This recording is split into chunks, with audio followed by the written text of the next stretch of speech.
আসসালামু আলাইকুম দর্শক, শেখ হাসিনা দিল্লিতে পালিয়ে যাবার পর তার সরকারের যে লোকজন দেশে আটকা পড়লো তাদের অবস্থা কি, তাদের অবস্থা যে কত করুণ তার একটা চিত্র আপনাদেরকে দেখাই। দেখেন একটু মনোযোগ দিয়ে।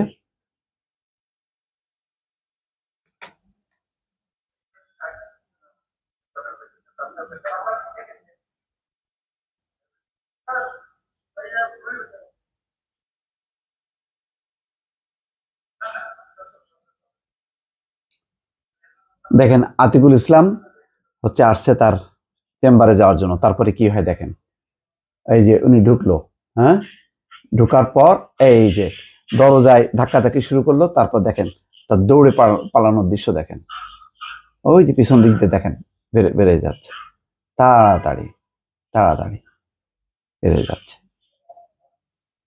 এই হচ্ছে মেয়র আতিকুল ইসলাম উত্তরের।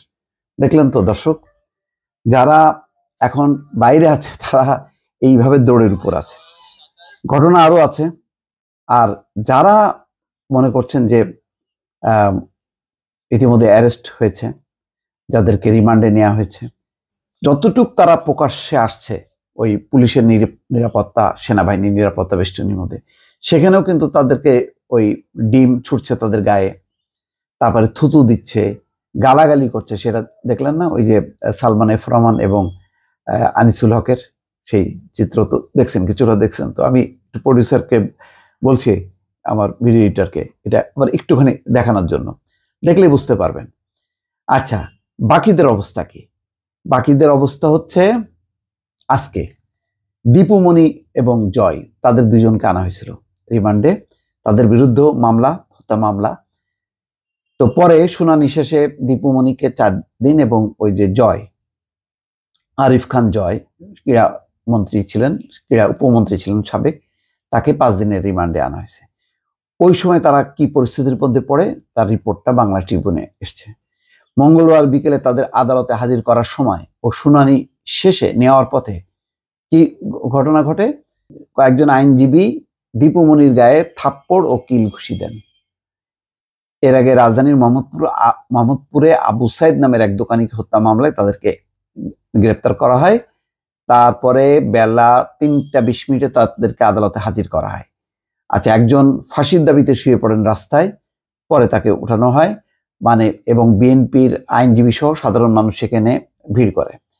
আদালতে যখন এজলাসে তোলা হয় হাজতখানা থেকে, তাদের মাথায় হেলমেট পরা ছিল। আইনজীবীদের বিক্ষোভের মুখে তাদের এজলাসে তুলতে বেগ পেতে হয় আইন শৃঙ্খলা বাহিনীকে। অনেক ধাক্কাধাক্কি করে তাদের আদালতের 2য় তলায় তোলা হয়। এই সময় কয়েকজন আইনজীবী দীপুমণিকে থাপ্পড় মারেন, পরে তাদের এজলাসে তোলা হয়। এদিকে ক্লান্ত দীপুমণি আদালতে এসে পুলিশ সদস্যদের কাছে পানি পান করতে চান, তবে আদালতের কার্যক্রম শুরু হয়ে যাওয়ায় তাকে আর পানি খেতে দেওয়া হয়নি। শুনানির শুরুতে আসামিকে কেন হাতকড়া পরানো হয়নি তা নিয়ে বিক্ষোভ করেন বিএনপিপন্থী আইনজীবীরা। তখন তাদের জানানো হয় জয়ের হাতকড়া পরানো আছে, দীপুমণি নারী হয়, তার হাতে হাতকড়া পরানো হয়নি। এইটুক আবার এথিক্স মেনটেন করছে আদালত। বিএনপির সময় তাও না, বিএনপি হলে তো সব কাটারে ডান্ডা বেড়ি পড়ায় এগুলি তুলতো। এজলাসে আইনজীবীদের হইহুল্লোড়ের মধ্যেই শুনানি হয়। রাষ্ট্রপক্ষের ইন্সপেক্টর মোহাম্মদ আসাদুজ্জামান আসামিদের 10 দিনের রিমান্ড মঞ্জুর প্রার্থনা করেন।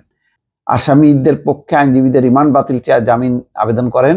3টা 50 মিনিটের দিকে জয় আদালতের উদ্দেশ্যে কথা বলতে চান, এর তীব্র বিরোধিতা করেন আইনজীবীরা। তারা চিৎকার হুল্লোড় করতে থাকে, তবে জয় কথা বলেই যান। উভয় পক্ষের শুনানি শেষে আদালত জানান তারা এজাহার নামীয় আসামি নন, সন্দিগ্ধ আসামি হিসেবে গ্রেপ্তার করা হয়। নারী হয় দীপুমণির 4 দিন এবং আরিফ খান জয়কে 5 দিনের রিমান্ড দেয়।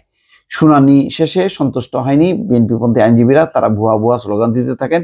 এর মাঝে এজলাস ত্যাগ করেন বিচারক। এরপর দীপুমণি ও জয়কে নিচে নামানো হয়। এর মাঝে তাদের কিল ঘুষি মারেন আইনজীবীরা। তখন দীপুমণি চিৎকার করে ওঠেন, আর জয় তাকিয়ে দেখেন। পরে নামানোর সময় ধাক্কাধাক্কিতে সিঁড়ি থেকে পড়ে যান দীপুমণি। এক পুলিশ সদস্য, নারী পুলিশ সদস্য, তার সঙ্গে পড়ে যান। পরে দ্রুত তাদের হাজতখানায় নিয়ে যাওয়া হয়।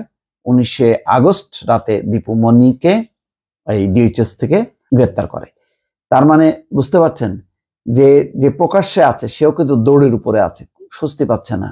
কিভাবে তার চেম্বারে ঢুকলো এবং তারপরে ধাওয়াকে পিছনের এদের সিঁড়ি দিয়ে কিভাবে ভাগলো আতিকুল ইসলাম। তারপরে আর দীপুমণি এবং জয়ের অবস্থা দেখেন, কিল, চড়, থাপ্পড়, ঘুষি, সেগুলি তাদেরকে খেতে হচ্ছে। এই হচ্ছে তাদের পরিণতি। এর পেছনে কারণ আছে। তাদের সময় 15 বছর, অন্তত 2-3টা ঘটনা নিশ্চয়ই আপনাদের মনে আছে। সম্পাদক মাহমুদুর রহমানকে আদালত প্রাঙ্গণেই পেটানো হয়। প্রয়াত ব্যারিস্টার মইনুল হোসেন, একজন বয়স্ক আইনজীবী, একটা ভুয়া মিথ্যা ওই মাসুদা ভাট্টি তার মামলায় গ্রেপ্তার করা হয় নারীর অবমাননাকে ইস্যুকে কেন্দ্র করে। কুষ্টিয়ায় ওখানে মামলা হয়, সেখানে যাওয়ার পর সেখানে পর্যন্ত গায়ে হাত তোলা হয়। শফিক রেহমান, যিনি আসলেন গতকালকে লন্ডন থেকে, তাকে অপদস্থ হয়ে, অপমানিত হয়ে দেশ ছাড়তে হয়। বহু মানুষকে তারা অপমান করেছে গত 15 বছরে। আজকে একটু একটু করে তার কিন্তু কিছুটা শোধ তুলছে, যার কারণে এই ক্ষমতাসীন এবং তার দোসরদের মনে শান্তি নেই। তাদেরকে যেখানে পাচ্ছে মানুষ, সেখানেই কিন্তু তাদেরকে ধাওয়া করছে, ধুলাই করছে। দর্শক, ভালো থাকবেন। আল্লাহ হাফেজ।